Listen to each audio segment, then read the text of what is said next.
अनमोल वचन अखिल भारतीय संत मत सत्संग के संस्थापक और गृहस्थ में आनंद योग के जनक परम संत महात्मा परम पूज्य श्री यशपाल जी महाराज अर्थात परम पूज्य भाई साहब जी द्वारा प्रतिपादित इन अनमोल वचनों का पालन करना अति आवश्यक है। ये वचन हमारी गृहस्थ आध्यात्मिक साधना के लिए मूलभूत सिद्धांत हैं, जो इस प्रकार हैं। हम दुनिया की हर चीज की कीमत आंकते हैं, अपने मानव जीवन की कीमत भी जाने व परमात्मा की प्राप्ति हेतु साधना करें। मनुष्य योनि एक उपहार है, इसीलिए परमात्मा को धन्यवाद देते हुए आधा घंटा प्रातःकाल, आधा घंटा सायंकाल पूजा अवश्य करें। सत्संग, सतनाम व सद्गुरु को प्राथमिकता देते हुए इसी के आधार पर ध्यान योगाभ्यास अवश्य करें व गृहस्थ के कार्यों को परमात्मा का कार्य समझकर उसी की याद में संपन्न करें। हर समय ये ध्यान रहे कि गुरु कृपा द्वारा परमात्मा की पवित्र सत्ता का हमारी आत्मा में वास है, अतः मन में निरंतर अपने इष्ट देव का जाप करें। मान सम्मान की इच्छा न करें व अपमान से दुखी न हो। परमात्मा के अतिरिक्त किसी और का भय न करें। दूसरों की बुराई न करें, न सुने, सत्य व मधुर बोलें, अश्लील शब्द मुंह से ना निकालें, सभी से नम्रतापूर्ण व सुंदर व्यवहार करें। धर्म पत्नी के अतिरिक्त अपने से बड़ी से माता जैसा, बराबर की से बहन जैसा व छोटी से पुत्री जैसा व्यवहार करें। सांसारिक जीवन यापन की आवश्यकताएं अंतहीन है, इसलिए अधिक से अधिक समय सत्संग में व धन परोपकार में खर्च करें। याद रखें, न स्त्री माया है, न धन दौलत, न ही परिवार। माया वह है जो हृदय को परमात्मा से दूर हटा दे। अतः निरंतर सत्संग और सद्गुरु की शरण में रहने का प्रयास करें।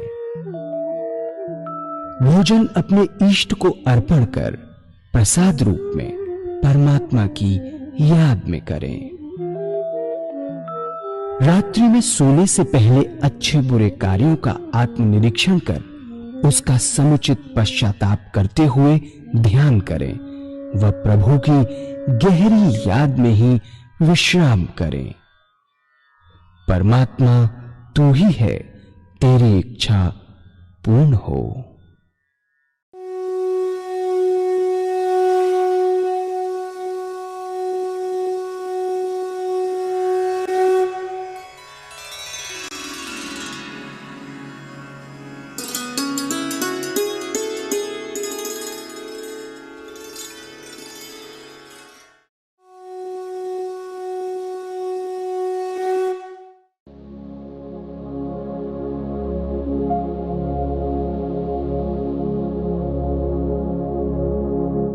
जय सद्गुरुदेव जय पद शरणम श्रेयस्वरूप चरणों शरणम जय सद्गुरु।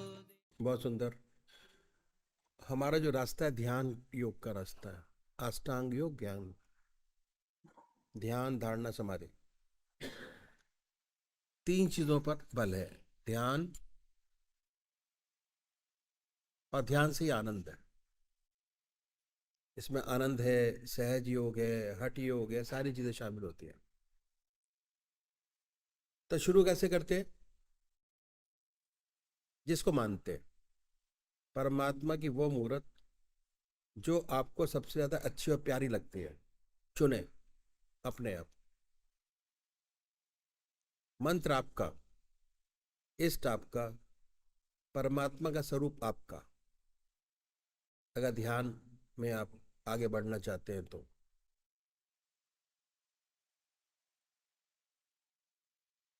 दो तरीके के भक्त हैं, निराकार और साकार। बहुत से ऐसे ना जो निराकार को भी नहीं मानते, साकार को भी नहीं मानते। वो अपने आप को जाने कि हम कौन है। सबसे बड़ी बात यह है कि हम अपनी आत्मा से पूछते हैं कि परमात्मा की कौन सी मूर्त, कौन सी सूरत आपको सबसे ज्यादा प्यारी लगती है। चुने अपने आप। उसके बाद बड़े प्यार से बैठिए सुखासन से, धूप दीप जलाएं,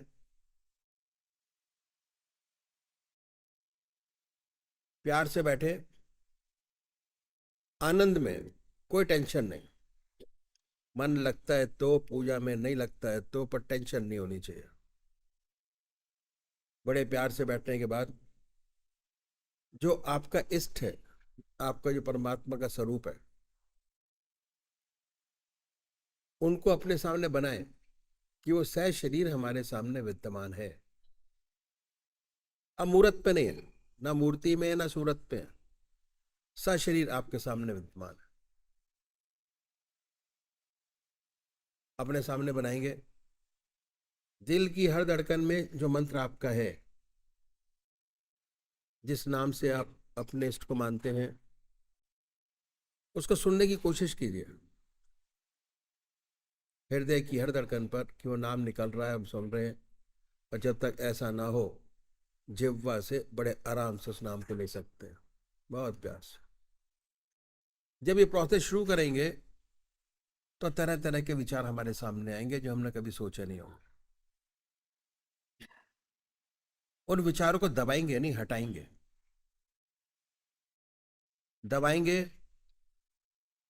तो नहीं काम बनेगा, और ज्यादा विचार आएंगे। उनको हटाने की कोशिश करेंगे तो हटते चले जाएंगे, और एक समय ऐसा आएगा कि आप होंगे, आपका इष्ट आपके सामने होगा, या जो मंत्र आप जपते होंगे उसमें गहरे ध्यान के अंदर डूबे होंगे।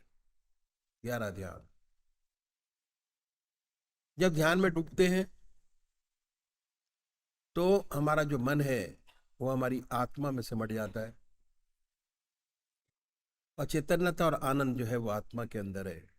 आनंद वहां से हमको प्राप्त होता है। बाहर कोई चीज ऐसी नहीं है जिसको देख के हम आनंदित होते हैं, उसमें आनंद नहीं है। भोजन करके आनंदित होते हैं, भोजन में आनंद नहीं है। देखने में आनंद नहीं है, देख के आनंदित होते हैं। आनंद हमारे मन के अंदर।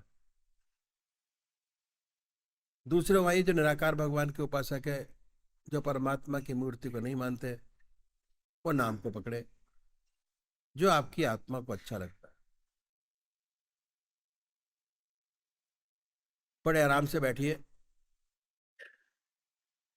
हृदय की हर धड़कन पर जो आपने मंत्र चुना है, जो आपका सबसे प्यारा मंत्र है, जिसमें परमात्मा की सबसे ऊंची भावना डाली हुई है, उस मंत्र को बार बार सुने। धीरे धीरे। भगवान श्री कृष्ण ने गीता में 4 विशेष बात बतलाई आध्यात्मिक दृष्टि से।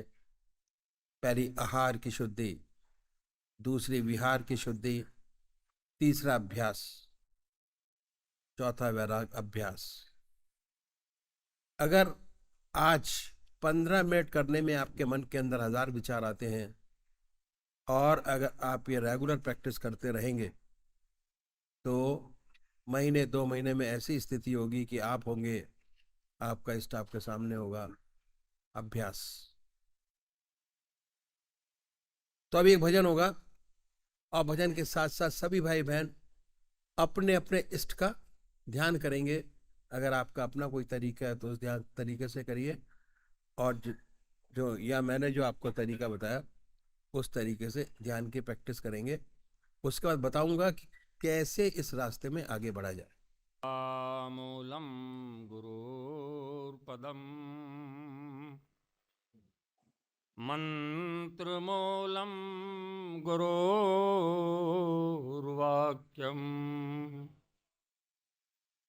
मोक्षमूलं गुरुर्कृपा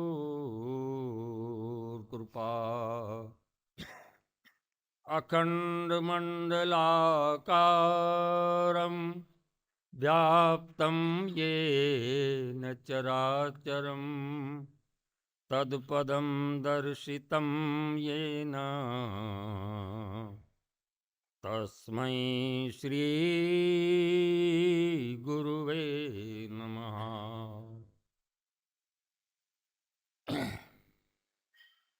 न मैं धाम धरती न धन चाहता हूँ,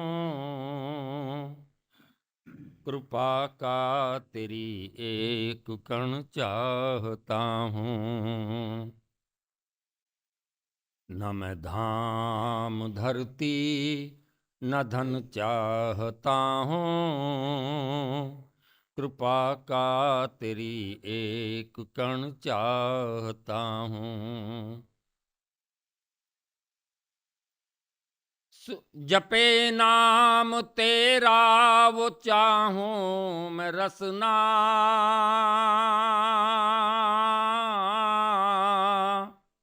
जपे नाम तेरा वो चाहूं मैं रसना,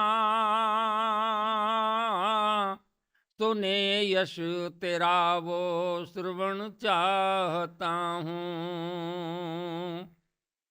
न मैं धाम धरती न धन चाहता हूँ, कृपा का तेरी एक कण चाहता हूँ। करे देव दर्शन तेरा जो निरंतर,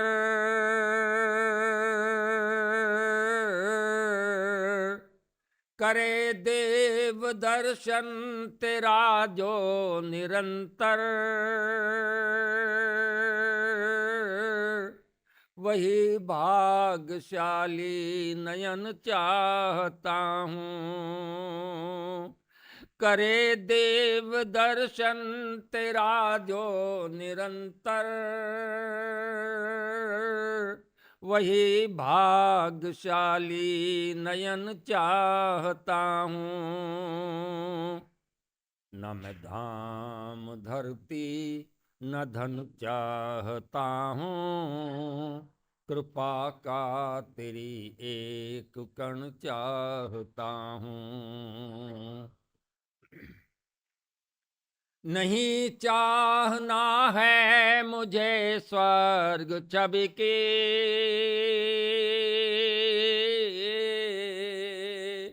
नहीं चाहना है मुझे स्वर्ग छवि की,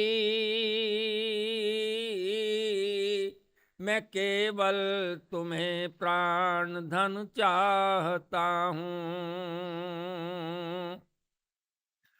न मैं धाम धरती न धन चाहता हूँ, कृपा का तेरी एक कण चाहता हूँ। प्रकाशात्मा में अलौकिक तेरा हो,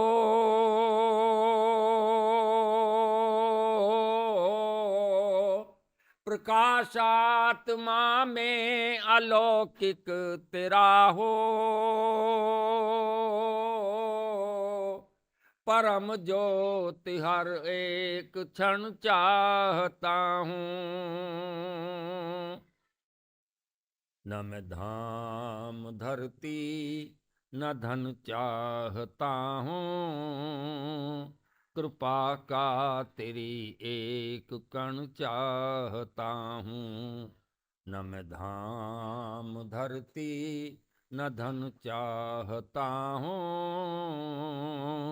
कृपा का तेरी एक कण चाहता हूँ।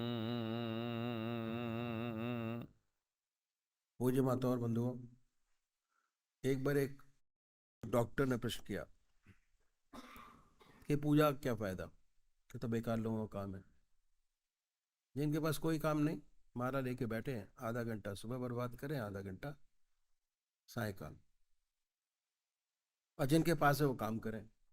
हम लोग तो डॉक्टर हैं, आधे घंटे में 2 मरीज बचा सकते हैं। अगर पूजा में बैठ गए तो क्या फायदा। ईश्वर को किसने देखा है? क्या पता है कि नहीं है? इस चक्कर में क्यों फंसा जाए? अपना काम सीधा साधा किया जाए, ऐसा उस डॉक्टर ने प्रश्न किया। इस सेवक ने प्रश्न किया, और ये था कि आप सोते क्यों हैं? ना उस समय कुछ खाते हैं ना पीते हैं, 2 पारी लगाए, दिन में भी काम करें रात को भी काम करें, सादा समय क्यों बर्बाद किया जाए? वो चकरा गए, बोले कि आप क्या कह रहे हैं? अगर आप सोएंगे नहीं तो बीमार पड़ जाएंगे। ज्यादा से ज्यादा 2-3 माह चलेगा, इससे ज्यादा चल ही नहीं सकता। और हम लोग तो डॉक्टर हैं, जिसको नींद नहीं आती उसको गोली दे के सुलाते हैं। फिर सेवक ने पूछा कि गोली देकर क्यों सुलाते हो? सोना क्यों आवश्यक है? उत्तर मिला, अगर शरीर को रेस्ट नहीं मिलेगा तो काम नहीं चलेगा, रेस्ट करना बहुत जरूरी है। फिर आगे उनसे कहा गया कि ऐसे इंजेक्शन निकालिए, इंजेक्शन दे दिया जाए और काम चलता रहे, सोए नहीं। डॉक्टर साहब बोलते हैं कितने भी इंजेक्शन लगा लीजिए, सोना आवश्यक है, सोना पड़ेगा। अब सोना क्यों आवश्यक है? इसलिए है कि हमारी जो साइंस है अभी बॉडी तक सीमित रह पाई है, उससे ऊपर उठ नहीं पाए। वास्तव में जो मेरी पर्सनैलिटी है बहुत अनोखी है। यह हम शरीर ही नहीं है, हमारे 3 शरीर है। ये तो स्थूल शरीर है जो बाहर देखते हैं, हाथ पैर कान नाक। एक शरीर और है, वो मन बुद्धि चित्त और अहंकार से मिलकर बना है, उसे सब सूक्ष्म शरीर बोलते हैं। सोच विचार का काम इससे होता है। जितना सोच विचार का काम है वो सब मन से लिया जाता है, हाथ पैर से नहीं होता। और तीसरा शरीर और है, वह कारण शरीर, आत्मा। चैतन्यता और आनंद आत्मा के अंदर है, और जहां आत्मा है वो शरीर है। आत्मा निकल गई, शरीर दोनों बेकार हो गए। जिसे हम इतना प्यार करते हैं, आत्मा निकल गई, ये बेकार हो गया। तो ये भूल जाते हैं कि हमारे 3 शरीर हैं। हम सब इस शरीर को ही समझ बैठे हैं। अब देखिए सोने में होता क्या है, जब हम सोते हैं तो ना आँख देखने का काम करती है, ना नाक सूंघने का काम करती है, ना हाथ उठता है ना पैर उठते हैं। जितनी हमारी इंद्रियां हैं, हिलते हिलते डुलते भी नहीं। तो जितनी हमारी इंद्रियां हैं वो क्या हुआ, वह निष्क्रिय हो गई। उन सब ने अपना अपना काम छोड़ दिया। इसी का नाम आराम है। प्रैक्टिकल रूप से यही होता है। और जब ये इंद्रियां निष्क्रिय हो गई तो इनका आधार है मन। ये मन में से बढ़ जाती हैं और इनको ताकत मिलती है मन से, खाने से नहीं मिलती, दूध से नहीं मिलती, इंजेक्शन से नहीं मिलती, मन से मिलती है। और इंद्रियां जब मन में से बढ़ गई, जब आप सुबह उठे बिल्कुल ताजगी महसूस करते हैं, काम करने की आपके अंदर शक्ति है, ताकत है। और ना सोए तो दिन भर जम्बाई लेते रहते हैं और कुछ काम ना होगा। तो सोना बहुत जरूरी है। हमने देखा कि शरीर को सुलाना बहुत जरूरी है, बहुत आवश्यक है। ऐसे ही हमारा सूक्ष्म शरीर है, जिसे हम सोच विचार का काम लेते हैं। अब क्या है, इसको भी नींद देना बहुत आवश्यक है। हमारे ऋषियों ने, मैं ऋषियों ने इस बात को जाना, इसलिए उन्होंने कहा कि आधा घंटा सुबह परमात्मा की आराधना करो, आधा घंटा सायंकाल परमात्मा की आराधना करना बहुत जरूरी है। परमात्मा की पूजा करेंगे, आराधना करेंगे तो चित्त मन आपका एकाग्र होगा। चित्त निरोधक स्थिति पैदा होगी, अपने आप आएगी। मन विचार शून्य हुआ, और जैसे निष्क्रिय हुआ मन, विचार शून्य हुआ, वैसे ही जैसे आपने इंद्रियों को निष्क्रिय किया सोकर, उस प्रकार मन को भी निष्क्रिय करेंगे। और तो निष्क्रिय करना बहुत जरूरी है। मन निष्क्रिय होगा, अपने आप चित्त निरोधक स्थिति पैदा होगी, थॉटलेस स्टेज। भगवान को मानिए या ना मानिए, कोई फर्क नहीं पड़ता, आपका अस्तित्व है और इसका सच्चा विकास करना आपका फर्ज है। भगवान हमारी पूजा का भूखा नहीं है। जो आप कर रहे हैं अपने लिए कर रहे हैं, अपने लिए। अगर आप सच्चा विकास चाहते हैं अपने पूरी बॉडी का, तो जिस प्रकार शरीर को हमने आराम दिया, उस प्रकार मन को भी रेस्ट देना बहुत जरूरी है। तो जो पूजा है, ये मन को रेस्ट देना है, मन को आराम देना है। मन को एक तरफ लगा देते हैं। मन का काम है सोचना विचारना। दिन में काम करता है, रात को सपने दिखाता है, 24 घंटे चल रहा है। उसको एक जगह लगा दिया, विचार शून्यता आ गई, उसे आराम मिला। जब मन को आराम मिला तो क्या हुआ? उसका सीधा संबंध आत्मा से हो गया, और आत्मा में आनंद और चैतन्यता, आनंद और चैतन्यता मन में आ गई। उसके बाद आप कितना हल्का फुल्का महसूस करेंगे, कितनी अनुपम शांति मिलेगी, ये अनुभव का विषय है। इसके बाद सुंदर सुंदर विचार पैदा होते हैं, वह समस्याएं हल होती हैं जो सारी जिंदगी हल ना हुई हों। ऐसी ऊंची शक्ति प्राप्त होती है, और फिर सच्चे मनुष्य के भाव पैदा होते हैं। अपना सच्चा ज्ञान प्राप्त होने लगता है। धीरे धीरे हम जान जाते हैं कि आप क्या हैं।